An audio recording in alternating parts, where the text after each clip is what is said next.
bizitzeko modu bat izan da, eta hoxe eramango dute hemendik aurrera. 16 urte gorenean egin ostean, Gorka Izagirrek ziklismo utzi du. Atzera begiratuta, beteta doa. Bizi izan duten horrekin gelditzen nik.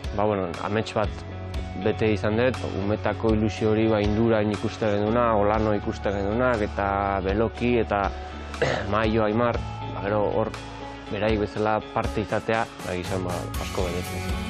2024a ez da nahi bezain ondo joan eta horrek bultzatu du erabakia hartzera. Urtengo urtea ez da erresa izan netzako, eta buruak ikuste puntu batea hau nahizela nahikoa dela esan ditela, eta kontatzen hastentzea eta esatezu igual momentu da guztekot.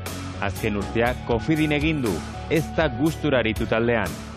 Ez naiz enez egokitu, arrazoi desberdinek, ez dakit, hizkuntza, jendea, lan egiteko moduet. Eta orain, zer egin behar du Gorka Izagirrek?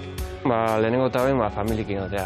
Familiekin, izkenen, kirol honek asko ematen dizu, baina kendure bai, txikokin aprobetxa honek egotea, eta denboratxo baten, behintzat, eta hori aprobetxa.